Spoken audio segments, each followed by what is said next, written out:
Il faut que ça sorte. Il faut que ça sorte. Tel un murmure, Marie-Élise Bédot tenait à cela. Il faut que ça sorte. Comme pour dire qu'il est temps que les femmes sortent du silence. Qu'il est temps que les femmes appellent un chat. Il est temps que les femmes ne se laissent plus marcher dessus. Tout au long de cet entretien, elle le disait, comme pour dire, il faut que cette partie sorte. Comme pour me dire également qu'il faut que tu parles. Il faut que toi, femme, tu arrêtes d'être dans le silence. Ce mot résonnait encore et encore tout au long de cet entretien. Et dans ma tête, après que l'enregistreur soit off, je me disais, il faut que ça sorte. Mais qu'est-ce qui doit sortir? Il faut que ça sorte. Ce que je dis là, je veux que ça sorte. Dites ça crûment. Boum! Elle parle enfin. Elles sortent de l'ombre. Histoire atypique, extraordinaire. Ces femmes nous racontent des fragments, des pages du livre de leur vie. Qu'elles soient des femmes qui bâtissent notre société au quotidien, derrière les rideaux ou devant la scène, paysannes, citadines, dans la fleur de l'âge, expérimentées, ces femmes nous montrent au quotidien comment elles transforment le monde. Les histoires des survivantes, des femmes engagées qui changent le monde au quotidien ou qui ont changé le monde, se racontent dans La femme contre la meute. La femme contre la meute, un podcast de Dodi Juliette Pessou. La femme contre la meute, dans le couloir, des pleurs, des rires, des cris, des violences, des amours, des peines, mais surtout de la détermination, de l'engagement, de la survie. La femme contre la meute, un podcast de Dodi Juliette Pessou. Sortir enfin de l'ombre, car trop souvent muette, trop souvent dans le silence. La femme contre la meute, premier épisode. Le destin du roseau, Marie-Élise Bédot. Vous pensez que vous faites du mal à cette femme-là? C'est ça qui me fait rire. Beaucoup de Béninois ont cru qu'ils m'ont fait du mal. Des femmes béninoises ont cru qu'elles m'ont fait du mal. C'est vraiment un plaisir pour moi de vous rencontrer, maître Marie-Élise Bédot. Il y a une anecdote que j'ai et qui me vient tout de suite quand je vous vois, en vrai, cette fois-ci, en vrai. C'est que je me rappelle qu'on était dans de grandes discussions, ça parlait, voilà, ça discutait entre étudiants. Et il y a un de mes camarades étudiants qui s'est exclamé « Toi, tu ressembles à Marie-Élise Bédot, tu as des idées de femmes insoumises. » Et c'était un propos qui m'a véritablement choquée et ça m'est resté. Mais dans le même temps, je lui ai répondu en disant « Pendant ce temps, toi, tu es étudiant. » Mais elle, on la connaît. Elle a un impact sur notre pays. Toi, on ne te connaît pas. Alors, si tu dis que je lui ressemble, je rends grâce à Dieu. Tu me prévois un bel avenir. Je me rappelle très bien. Et en 2006, j'ai voté pour vous. Et la phrase de mon aîné, de mon frère, était « Pourquoi tu as voté inutile? De toutes les façons, elle ne sera pas présidente. » Je me suis dit « Mais on a encore du chemin. » J'ai voté parce que j'estime qu'il est temps que les femmes sortent, que les femmes donnent de la voix, que les femmes parlent également, qu'elles jouent leur partition. Alors, qu'elles soient élues ou pas, l'essentiel c'est que j'ai voté par conviction. Je n'ai pas voté pour la masse comme les autres, mais je vote par conviction. Moi, je le prends pour une forme de violence. Parce que si vous voulez vraiment voter pour Marie-Élise, c'est une question de conviction. Que les autres votent ou pas, c'est pas ça votre problème. Au contraire, si vous votez pour elle, vous faites monter un peu plus sa position dans la hiérarchie des gens susceptibles de pouvoir diriger ce pays. Mais lorsque vous pensez en termes de « Oh, je ne vais pas voter pour elle parce que c'est peine perdue, c'est une perte de ma voix, de mon suffrage », comment on peut appeler ça? Parce que perte de suffrage, parce que c'est une femme. On pense qu'on perdrait son suffrage parce qu'il s'agit tout simplement d'une femme. Mais dans le même temps, ceux qui font ça, ils oublient qu'ils ont des filles, ils oublient qu'ils mettront au monde des filles. Ils oublient qu'ils ont des sœurs. Ce que les gens ne comprennent pas, aussi bien des hommes que des femmes, lorsque vous votez pour une femme, c'est une chance pour vos enfants, garçons comme filles, et vos petits-enfants. L'image projetée par cette femme, adoubée par tout un peuple, mais rejaillira forcément sur vous et l'avenir de vos enfants qui va s'ouvrir autrement dans le sens que nous voulons. Or, nous passons notre temps à dire, oui, il faut que les femmes, mais vous-même vous doutez des femmes. Et vous pensez que vous faites du mal à cette femme-là. C'est ça qui me fait rire. Beaucoup de Béninois ont cru qu'ils m'ont fait du mal. Des femmes béninoises ont cru qu'elles m'ont fait du mal. Des hommes béninois ont cru que, bon, elle ne vaut rien, ce n'est qu'une femme, elle n'est pas mariée, elle est divorcée, elle ne peut pas. Ils ne m'ont fait aucun mal. Ils n'ont fait que arrêter le processus qui pouvait aider leurs enfants, leurs petits-enfants, dans l'évolution de la nation, dans l'évolution du monde et dans la promotion de la femme en général qui va favoriser le bien-être de la femme, le bien-être de l'homme aussi, l'ouverture d'esprit de la femme, de l'homme et de la société. Donc, aujourd'hui, je regarde, je vais voir qui sera candidat.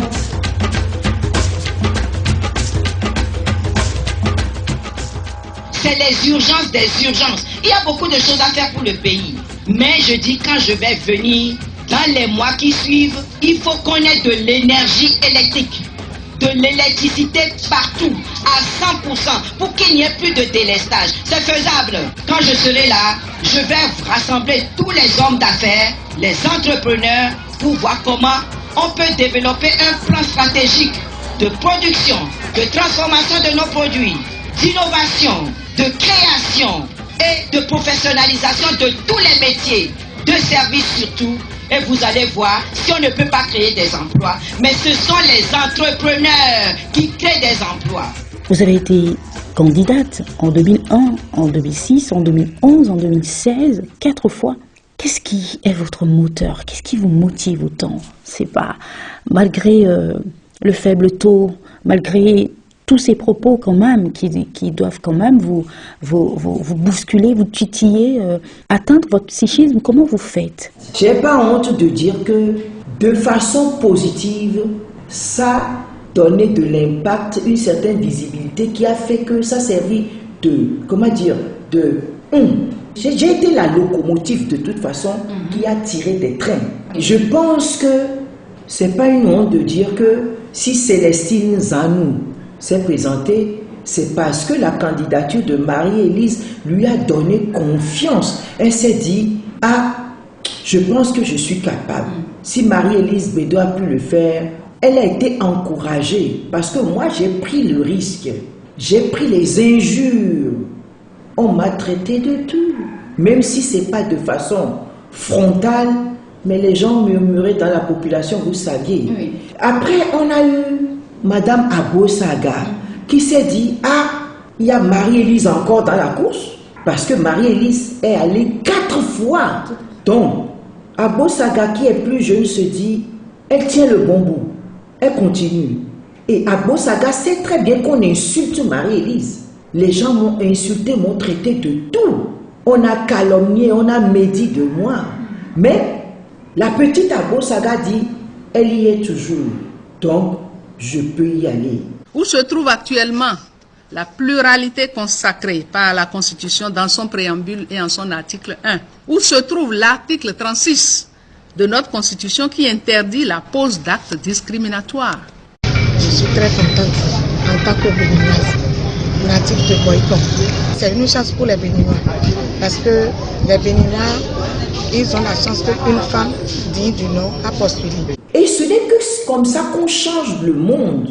C'est dommage que souvent nous les Africains, nous ne comprenions pas ça. C'est spécifique chez nous parce que je vois comment les gens parlent. Mais la violence faite aux femmes, elle est universelle compte tenu du retard que les femmes ont eu ne serait-ce qu'au niveau de l'éducation, mais c'est la société également qui l'a voulu ainsi.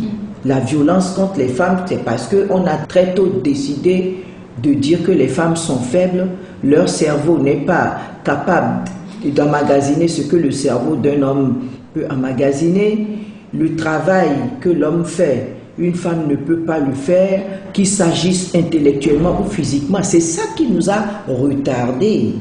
Et les gens font semblant de ne pas comprendre cela. Et maintenant, lorsque de façon spécifique, certaines femmes décident d'embrasser la carrière politique, mais c'est au sein même, soit de leur parti politique, soit dans le sérail politique, qu'on les traite de tous les noms pour pouvoir les décourager. Il y a le harcèlement sexuel, il y a le harcèlement verbal, les injures, les moqueries.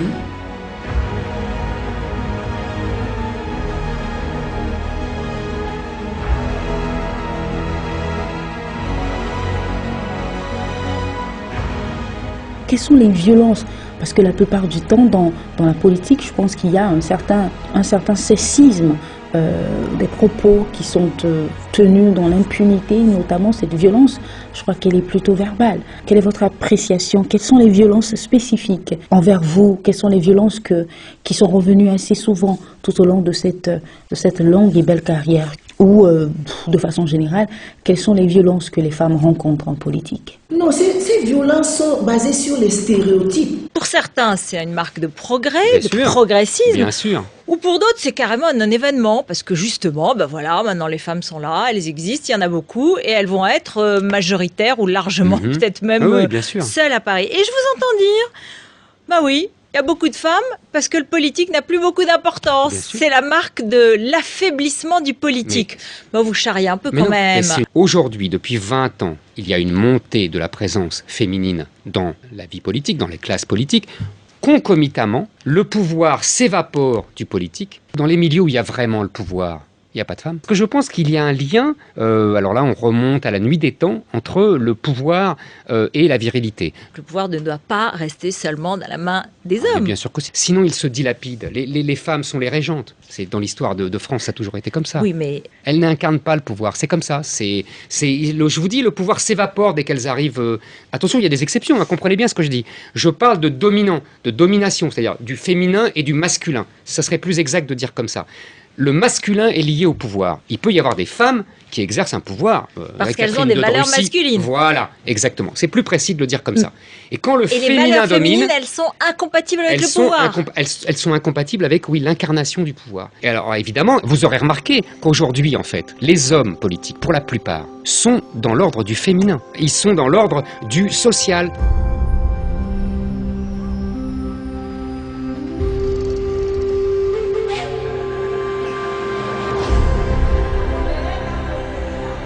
Moi, je donne seulement un exemple au Bénin.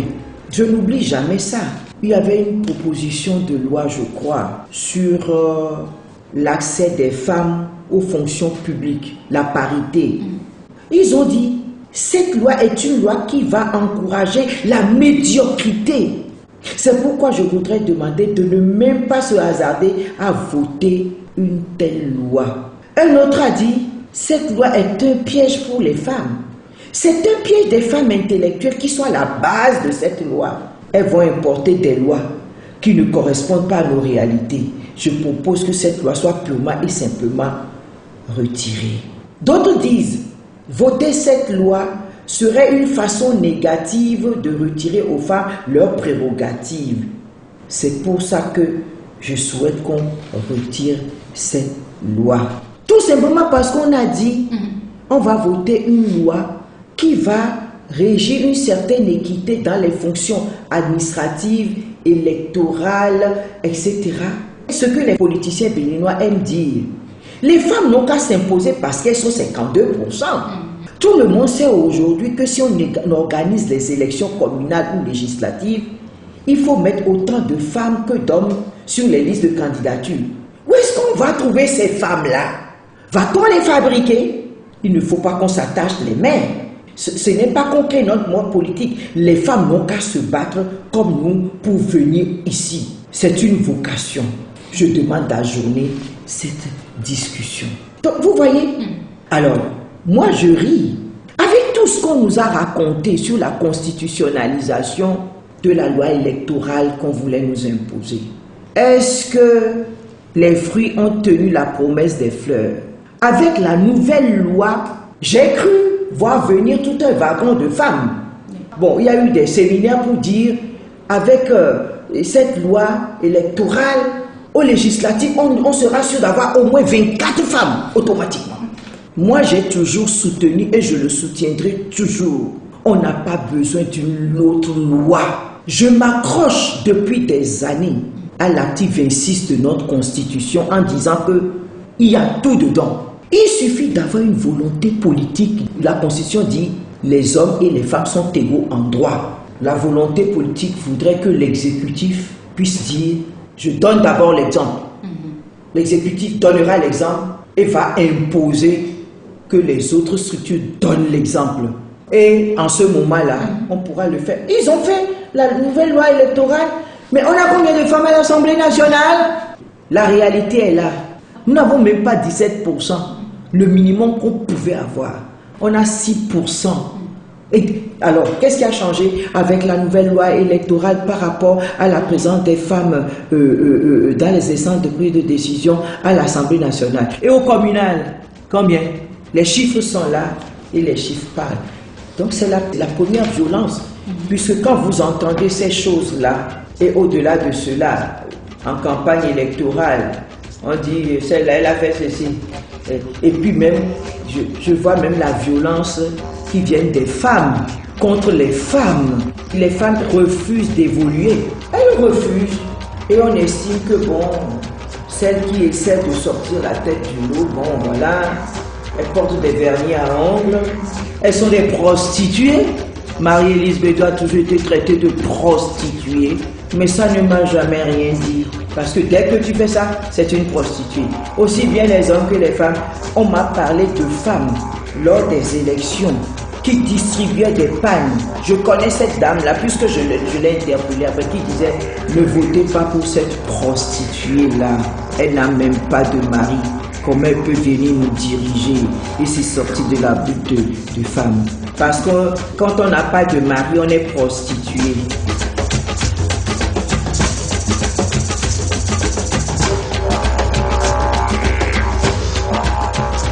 Dans ce pays, il y avait des hommes qui n'étaient pas mariés. On ne leur connaissait pas de femmes. Mais ça c'est normal. L'homme peut ne pas avoir une vie. Moi, j'ai eu une vie conjugale. J'en connais qui n'ont pas de vie conjugale et qui vagabondent. Mais non, elle est divorcée. C'est une prostituée. Moi, j'ai même entendu dire, elle n'a même pas pu gérer sa famille. Et elle veut venir gérer tout le peuple. Quel est l'événement qui vous a marqué de façon particulière dans votre parcours, surtout de façon négative, tout comme par exemple aux États-Unis, lorsqu'on prend cette jeune députée démocrate, Alejandra Ocasio-Cortez, qui a été insultée, on l'a traitée, j'ai même pas envie de prononcer le mot, mais il faut mettre des mots sur les faits, qui a été traitée de salope. De sale salope. In front of reporters, Representative Yoho called me, and I quote, a fucking bitch. These are the words that Representative Yoho levied against a congresswoman. I will not be lectured about sexism and misogyny by this man. Women must earn less than men. Weaker, they are smaller, they are less intelligent, and they must earn less. That's all. Mire, señor diputado, según usted, según sus teorías, yo no tendría derecho de estar aquí como diputada. Y sé que le duele y le preocupa que hoy las mujeres podamos estar representando a los ciudadanos en igualdad de condiciones con usted. Yo aquí vengo a defender a las mujeres europeas de hombres como usted.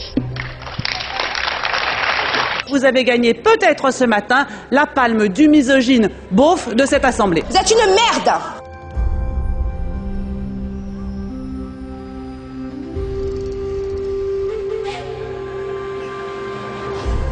Comment on arrive à comprendre ce degré de misogyne, même dans les pays dits démocratique dans les pays de grande puissance.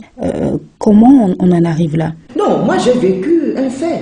Et j'ai vécu ça tout le temps. Pendant les échéances électorales auxquelles j'ai participé, face to face comme ça, ou au cours d'un meeting, j'avais fini de dérouler mon projet de société et surtout j'avais tablé dans cette région-là une bonne partie de mon psy sur l'éducation des filles, l'instruction des filles.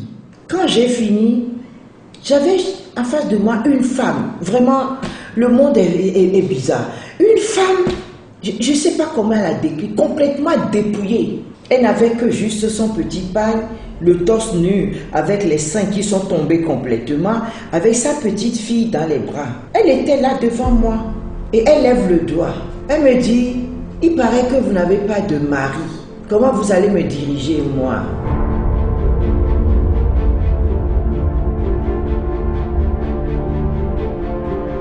Mieux, elle dit, bon, vous êtes venu vous parler. Qu'est-ce que vous avez apporté? Vous venez me parler alors que hier, telle équipe m'a donné ceci, telle équipe nous a donné des t-shirts, telle équipe. Et vous la voyez avec sa petite fille dans les bras. J'ai eu envie de pleurer pour elle. Je lui ai dit que je préfère ne pas lui répondre, que je parle pour qu'elle comprenne que la petite qui est dans ses bras-là a un avenir. On lui a apporté des t-shirts, on leur a donné 1000 francs ou bien 500 francs. Je suis désolée, moi je ne fais pas ça. Je veux venir pour régler son problème, qu'elle puisse elle-même être autonomisée. Parce que lorsque je la vois comme ça, elle est mariée, hein, je lui dis bravo, tu es mariée, bravo à toi. Moi je ne suis plus mariée, j'ai été mariée, je ne suis plus mariée. Entre moi qui ne suis pas mariée et toi, le fossé est tellement grand que je préfère ne pas dire plus parce que je vais t'insulter. C'est pas ta faute, c'est la faute de nos dirigeants. Tu n'as pas compris qu'il faut un avenir pour ta petite fille. Et partout où je passe, la première des choses, il paraît que vous n'avez pas de mari. Et c'est que dans ce jeu politique, vous avez des hommes politiques qui disent aux femmes, ne votez pas pour la Bédo là, hein. C'est une prostituée, hein. Elle n'a même pas de mari. Mais si vous avez le malheur de la faire devenir président de la République, vous vous êtes foutu. Elle va vous prendre tous vos maris. Il suffit d'un coup de fil et vos maris vont vous abandonner. Et ce qui est grave, gravissime, c'est que les femmes y croient. Les femmes croient que, en fait, une bonne partie des femmes béninoises croient que si, moi, Marie-Élise en tout cas, je ne sais pas pour les autres, mais j'ai entendu pour moi, je deviens président de la République, il suffit d'un coup de fil, je vais leur arracher leur mari. La femme béninoise n'est préoccupée que par son mari. La femme béninoise brandit son mari comme un trophée. C'est son trophée de montrer à tout le monde, j'ai un mari. Peu importe ce qu'elle en subit. Donc vous voyez que moi, je suis peut-être en avance sur mon temps parce que moi, je n'en suis plus à ce niveau. Moi, je ne vois pas un homme comme un trophée que j'ai arraché de force. Parce que, tu vois, elles arrachent le mari, pas une lutte acharnée. Non, moi, c'est pas ça pour moi, un homme ou un mari. Donc, vous voyez que je ne peux pas discuter de ça avec elle et que nous avons du chemin.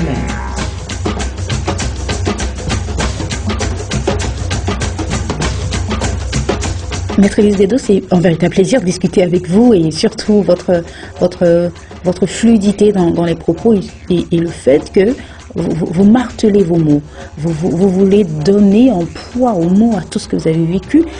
Quelle serait la différence aujourd'hui si les femmes avaient la gestion du monde, si les femmes étaient plus présidentes, avaient cette fonction suprême à la tête de l'État? Mais écoutez, nous avons déjà les exemples sous nos yeux.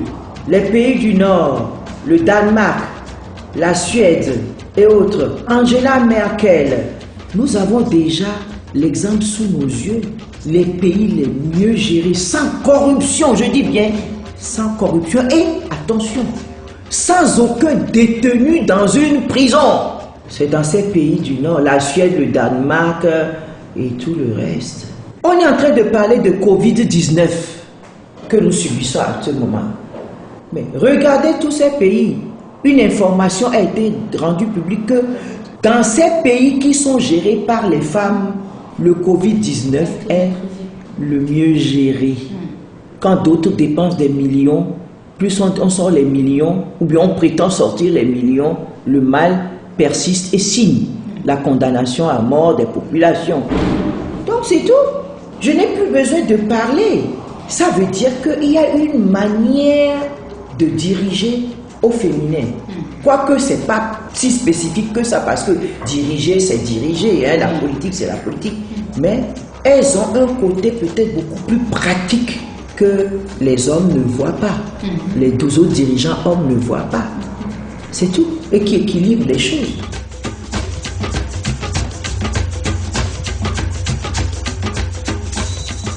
J'ai entendu dire que lorsqu'on est une belle femme, on a des difficultés, on a 10 fois plus des difficultés à s'en sortir. Est-ce que les atouts physiques d'une femme constituent un frein à son évolution en politique? Parce qu'on pourrait toujours la dire, t'es belle, tais-toi. Belle, mais tais-toi, on n'a pas envie que tu parles. Non, mais moi j'ai entendu une fois à la radio, dans une émission interactive, pendant les élections, pendant la campagne, où les gens disaient « Ah, vraiment, nous avons peur parce que si Marie-Élise Bédot devient présidente, comme elle est belle là, un chef d'État va la voler. Elle peut abandonner le pays et suivre un autre chef d'État. » Bon, écoutez, tout ça c'est une vue de l'esprit. Non, je ne pense pas que la beauté physique ait quelques impacts. Que ce soit, non, belle ou pas belle. Bon, donc, il faut aller chercher les femmes super vilaines. Mais ce qu'on oublie, une femme n'est pas totalement vilaine. Elle peut être physiquement vilaine. Mais attention, hein, elle peut être une grosse bandite. Elle peut être une grosse bandite sexuelle et tout le reste. Hein. Parce que si elle n'a pas de beauté à vendre physiquement comme ça, là, elle peut vendre des atouts sexuels et mettre en danger la population. Non, nous rigolons, ça n'a rien à voir. Bon, si les gens pensaient que je suis trop belle pour accéder à la fonction présidentielle, bon, je leur souhaite de trouver la femme qui est plus vilaine que moi. Quoique moi, j'ai toujours dit qu'il n'y a pas de femme vilaine. Comme il n'y a pas d'homme vilain. Chacun son choix. C'est tout. Mais bon, maintenant, effectivement, les gens disent que je suis belle. Est-ce que c'est ma faute si je suis belle? Mais je suis quand même intelligente. Je ne suis pas que belle. Au moins, ils n'ont qu'à applaudir cela. Parce que je ne suis pas une. Sois belle et tais-toi. Non seulement je suis belle, je suis super intelligente. Et je suis super maligne. Je peux bien faire de la politique.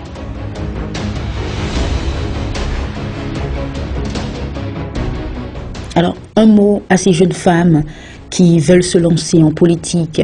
Si vous devriez leur dire quelque chose, que leur diriez-vous, Maître Marie-Élise Bédot? Moi, je veux d'abord que ça soit un choix volontaire.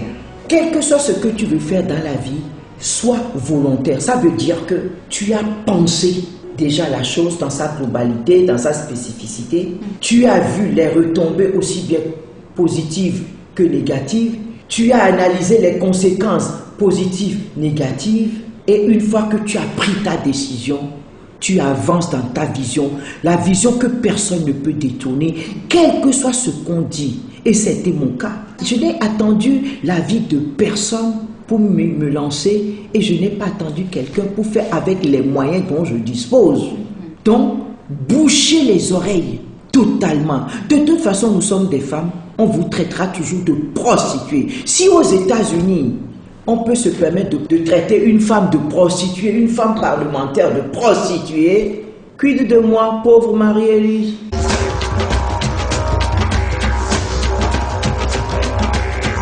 Les gens ont envie de participer à la chose politique. Est-ce que c'est parce que la société béninoise est masculisante que nous n'allons pas tenter? Ça finira par arriver. Parce qu'en fait, j'ai pas de problème de capacité à gérer ce pays. Mais le problème, c'est le mental. Une femme ne peut pas diriger au Bénin. J'y crois parce que moi, je ne suis pas dans la situation de l'homme mâle qu'on a toujours vu comme chef. Donc moi, je pense qu'il faut y aller. Il faut y aller et ça finira par marcher.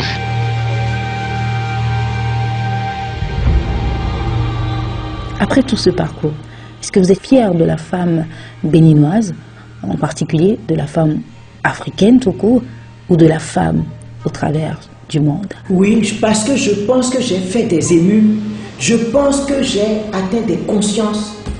Je pense que j'ai ouvert les yeux, les cerveaux.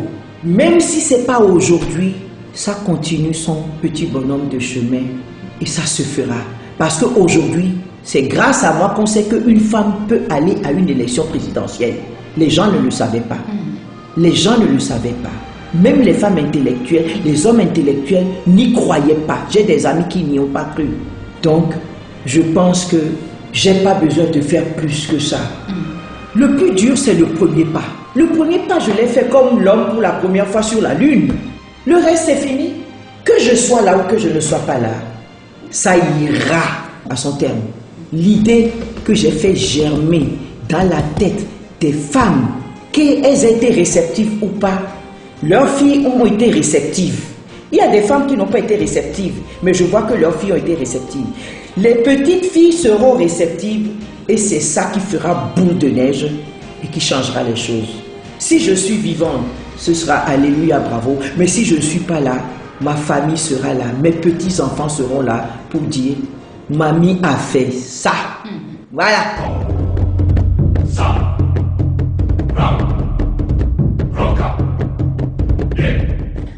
Assez jovial, mais autoritaire également.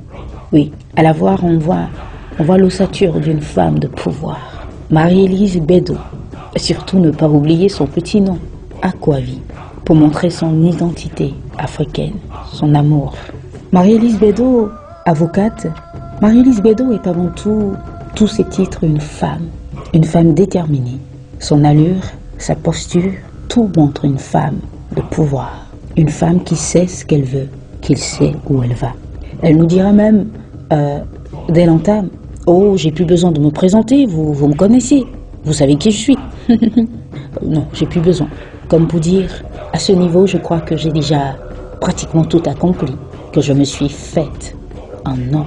Marie-Élise Bédot, femme politique, mais avant tout avocate.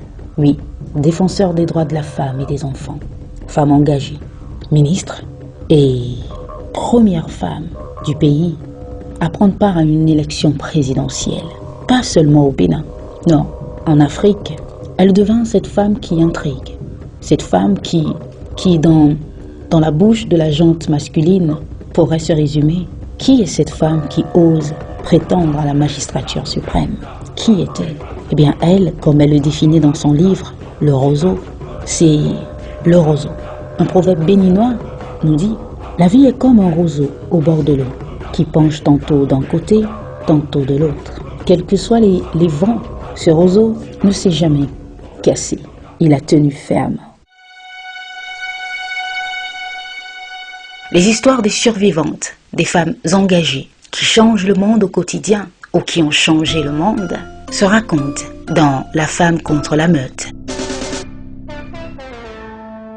La femme contre la meute, un podcast de Dodi Juliette Pessou. La femme contre la meute, dans le couloir, des pleurs, des rires, des cris, des violences, des amours, des peines, mais surtout de la détermination, de l'engagement, de la survie. La femme contre la meute, un podcast de Dodi Juliette Pessou. Sortir enfin de l'ombre, car trop souvent muette, trop souvent dans le silence. La femme contre la meute, premier épisode. Le destin du roseau, Marie-Élise Bédot.